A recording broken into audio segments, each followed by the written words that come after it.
नमस्कार दोस्तों, national affair में आपका स्वागत है। मैं हूं कुमार और देखिए, लगता है पाकिस्तान ब्रह्मोस मिसाइल के सदमे से अभी उबर नहीं पाया है और इसीलिए पाकिस्तान अब इंडिया के बॉर्डर के बिल्कुल पास अपने TPS-77 रडार डिप्लॉय कर रहा है। और देखिए, इसी को लेकर रिसेंट न्यूज है, इसमें लिखा है what will be the impact of Pakistan new TPS-77 radar site near Indian border. देखिए, ये जो TPS-77 रडार है, ये पाकिस्तान ने एक्वायर किया है यूएस की कंपनी लॉकहीड मार्टिन से और अब पाकिस्तान इसको डिप्लॉय कर रहा है चोर कैंटोनमेंट एरिया में। और ये जो चोर कैंटोनमेंट एरिया है, ये इंडिया का जो राजस्थान बॉर्डर है जो पाकिस्तान से लगता है, उससे सिर्फ 58 किलोमीटर दूर है और इसी एरिया में पाकिस्तान डिप्लॉय कर रहा है अपना ये रडार सिस्टम। और ऐसा लगता है कि पाकिस्तान में डर है कि इंडिया दोबारा से ब्रह्मोस मिसाइल फायर ना कर दे उस पर, इसीलिए रडार सिस्टम डिप्लॉय किए जा रहे हैं बिल्कुल इंडिया के बॉर्डर के पास। पहले आप मैप में देख लीजिए, यहाँ पर पड़ता है ये चोर कैंटोनमेंट एरिया जो पाकिस्तान के सिंध प्रोविंस में है और इंडिया का जो राजस्थान है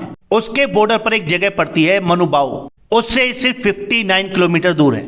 इससे पहले पाकिस्तान ऐसा ही एक TPS-77 रडार सिस्टम डिप्लॉय कर चुका है सिंध प्रोविंस के ही बदिन एरिया में। और चोर कैंटोनमेंट और बदिन का जो डिस्टेंस है वो है सिर्फ 218 किलोमीटर। ये जो बदिन एरिया है ये है गुजरात बॉर्डर के पास और ये जो चोर कैंटोनमेंट है ये है राजस्थान बॉर्डर के पास। आप लोगों को मालूम है कि राजस्थान में इंडिया के कई एयरबेस हैं, यहाँ पर इंडिया का मिसाइल स्क्वाड्रन भी है, लगातार फाइटर जेट्स यहाँ पर उड़ते रहते हैं इंडिया के।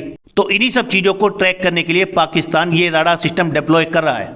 आप लोगों को याद होगा कि इंडिया ने 2019 में बालाकोट स्ट्राइक की थी पाकिस्तान में, जब इंडिया के फाइटर जेट्स पाकिस्तान के अंदर घुसे और वहां जैश ए मोहम्मद के जो टेररिस्ट कैंप थे उनको बर्बाद कर दिया। इस घटना के 3 साल बाद 2022 में पाकिस्तान ने बालाकोट से लगते हुए चेरात एरिया में भी एक TPS-77 रडार डिप्लॉय किया था।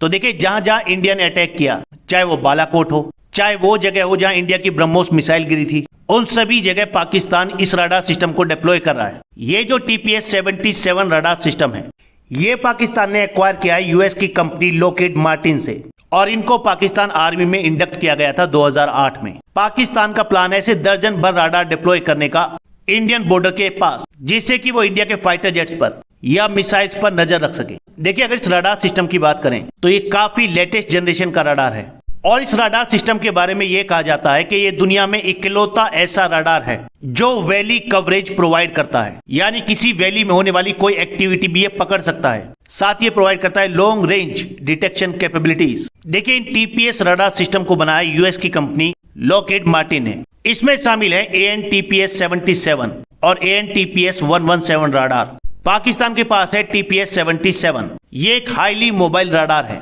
It is design for ultra low power consumption. इस रडार को एक जगह से दूसरी जगह इजीली ट्रांसपोर्ट किया जा सकता है, इजीली किसी व्हीकल पर माउंट किया जा सकता है। इसे आप ट्रांसपोर्ट कर सकते हैं C-130 एयरक्राफ्ट से, ट्रक से, रेल से या हेलीकॉप्टर से। ये S बैंड फ्रीक्वेंसी रेंज में ऑपरेट करता है और इसकी रेंज है अराउंड 463 किलोमीटर। तो देखिए, इंडियन बॉर्डर से 60 किलोमीटर दूर तैनात किया गया है और इसका मतलब ये है कि ये रडार इंडियन टेरिटरी में 400 किलोमीटर अंदर तक की एक्टिविटीज को ट्रैक कर सकता है। ये रडार यूज करता है advanced digital signal processing technique जो प्रोवाइड करता है accurate target detection and tracking capabilities. और देखिए, इसकी सबसे बड़ी खासियत ये है कि लगभग सभी तरह के एयरबोर्न टारगेट को ट्रैक कर सकता है, चाहे वो फिक्स विंग एयरक्राफ्ट हो, फाइटर जेट्स हो, हेलीकॉप्टर्स हो, अनमैन्ड एरियल व्हीकल्स हो यानी ड्रोन्स, या फिर चाहे मिसाइल्स हो। साथ ही ये weather detection and tracking capabilities भी प्रोवाइड करता है। इसका मतलब इसका इस्तेमाल मीटियोलॉजिकल एप्लीकेशंस में भी किया जा सकता है।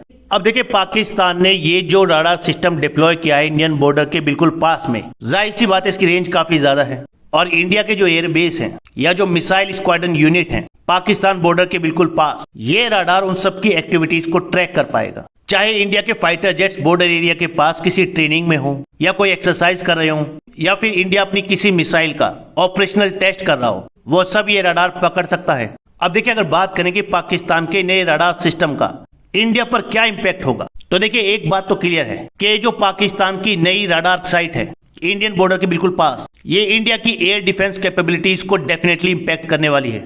भारत लगातार अपने एयर डिफेंस सिस्टम को मॉडर्नाइज कर रहा है, लेकिन पाकिस्तान ने जो रडार सिस्टम इंस्टॉल किए हैं इंडियन बॉर्डर के बिल्कुल पास, इनके बाद अगर इंडिया पाकिस्तान पर कोई भी सरप्राइज अटैक करना चाहे अपनी एयरफोर्स के थ्रू या अपनी मिसाइलों के थ्रू, तो डेफिनेटली ये चीज काफी डिफिकल्ट हो जाएगी। और फिलहाल जो टेंशन चल रही है इंडिया और पाकिस्तान के बीच में, उसके बाद ये राडार का डिप्लॉयमेंट और भी ज्यादा कंसर्न बढ़ाने वाला है इंडिया के लिए। जब 2019 में इंडिया ने बालाकोट स्ट्राइक की थी पाकिस्तान में, तब पाकिस्तान ने यह कहा था कि हमने इंडिया के फाइटर जेट्स को ट्रैक कर लिया था अपने खुद के राडार सिस्टम से। लेकिन सरप्राइजिंगली जब 2020 में इंडिया की एक ब्रह्मोस मिसाइल मिसफायर हो गई थी और जाकर पाकिस्तान में गिरी, तब पाकिस्तान के राडार उसको डिटेक्ट नहीं कर पाए थे और इससे पाकिस्तान के राडार कवरेज की पोल खुल गई थी। और शायद इसी वजह से पाकिस्तान अपने राडार नेटवर्क को एक्सपेंड कर रहा है एंड स्पेशली इंडियन बॉर्डर के पास। अब ऐसे हालात में इंडिया के लिए काफी जरूरी हो जाता है कि इंडिया के पास भी अपने एयर स्पेस को प्रोटेक्ट करने के लिए काउंटर मेजर हो। हालांकि इंडिया को इतना घबराने की जरूरत नहीं है। आप लोग जानते हैं इंडिया के पास वर्ल्ड का most advanced air defence system है S-400, जो शायद पाकिस्तान सपने में भी नहीं खरीद सकता। हालांकि पाकिस्तान की ये नई रडार साइट इंडिया की एयर डिफेंस कैपेबिलिटीज को इंपैक्ट कर सकती है और इसीलिए इंडिया को जरूरत है अपने एयर डिफेंस सिस्टम को और ज्यादा मॉडर्नाइज करने की। फिलहाल इस वीडियो में इतना ही। नेक्स्ट वीडियो में जल्द मिलेंगे। धन्यवाद।